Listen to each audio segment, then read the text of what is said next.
our IDC Church family. Thanks for joining us. This is going to be another edition of kind of a books that have shaped us. And I have Jay Hartsfield with us. Jay, thanks for taking the time to do this. Yeah, absolutely. It's awesome.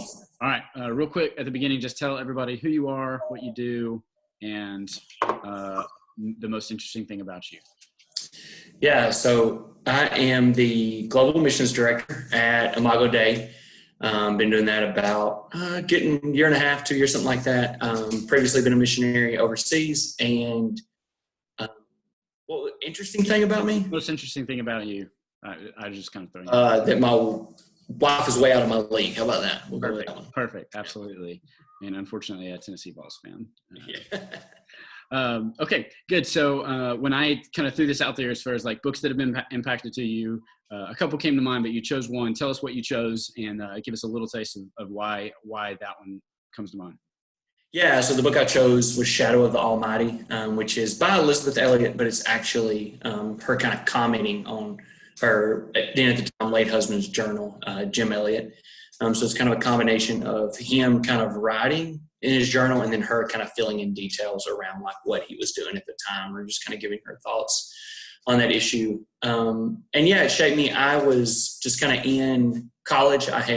Was working on a master's program or getting ready to do a master's program after college and just kind of feeling the Lord leading towards ministry and just didn't know what was going to happen with that. And so I picked that book up and yeah, just incredibly challenged by his life and whatnot. So.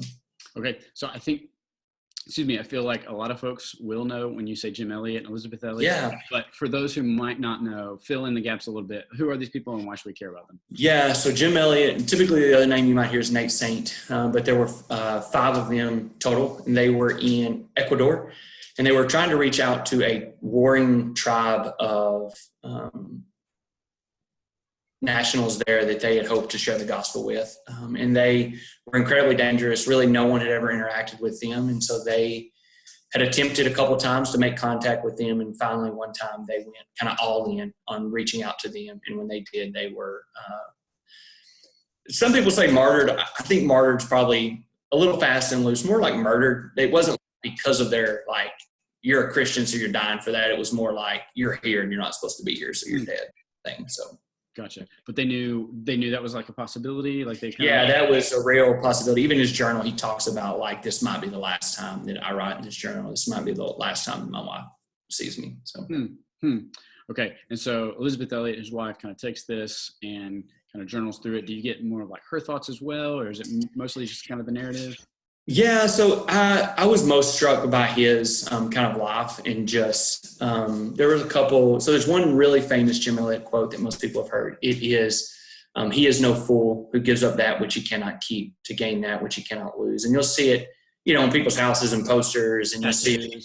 Yeah, tattoos, preachers will preach it. And it's an awesome quote, incredibly challenging, incredibly good. But there was one specifically in there that I was most challenged by in my life. And he makes the point, he says that it's a prayer that he's praying. He says, Lord, make me not a milepost on a single road, but make me a fort where men must choose one way or another when facing Christ in me.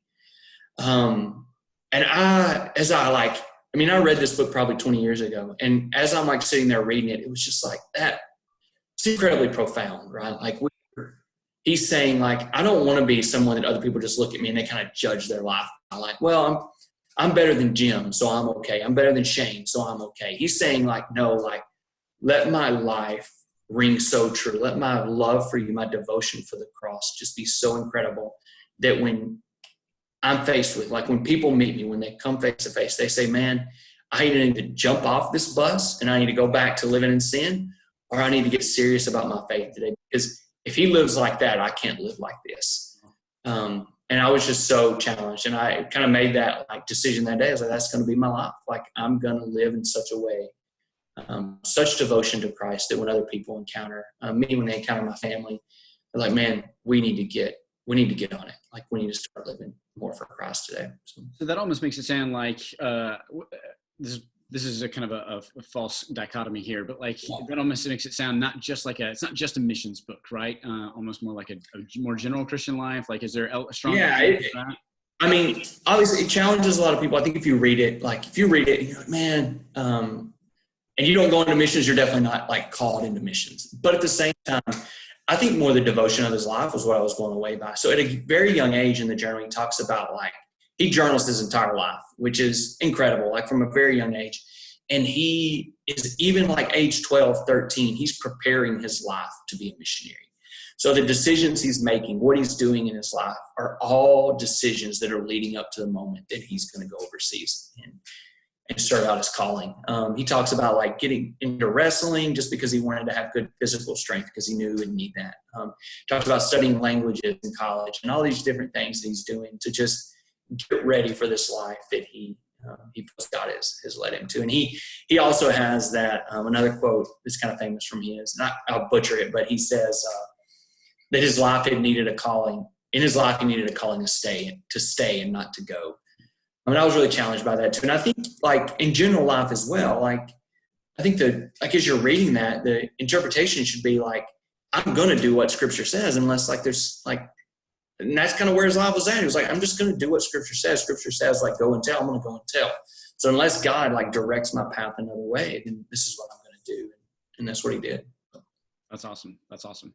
So you recommend this to folks who are considering going on the mission field, but also even if someone is, like, not necessarily sure if they're leading that direction or whatnot, it would also be something good for them to pick up for just general kind of considering life choices, that kind of thing. Yeah, absolutely. If you're just, like, you want to be serious about your walk. I think that's why really in general Christian biographies are so good. I think we're just so challenged by the life of other people. And we don't want to like heroify them and say like, oh, they did everything perfect or they were without sin.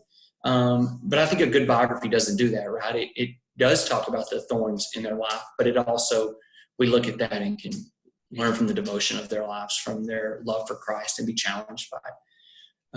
And that's what I think the book does, whether you want to go overseas or whether you just want to get serious about your faith and more serious, or just flat out learn about a guy who's just serious about his faith. And one of the things that's cool about that book, if you know the entire story, is his wife. And they go back to that village.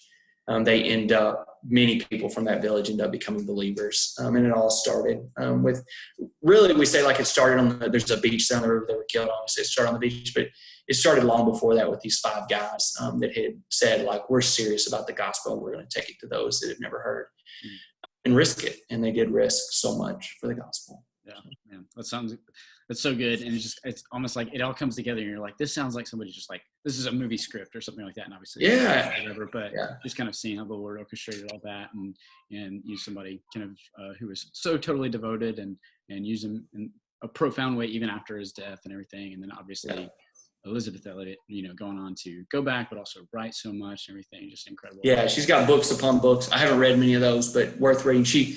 The follow-up, if you're interested, is called Through Gates of Splendor. So the kind of his journal is Shadow of the Almighty, and then Through Gates of Splendor is what happens after that, which is also definitely worth the read. So excellent. Well, Jay, thanks so much. Appreciate you doing this. And for everybody watching this, want to encourage you, if you have not already, you should definitely go pick up Shadow of the Almighty by Elisabeth Elliot. And Jay would love to talk with you about it. Yeah, absolutely. All right. Thanks, Jay. Appreciate you doing this. Yeah, absolutely. See you, Shane.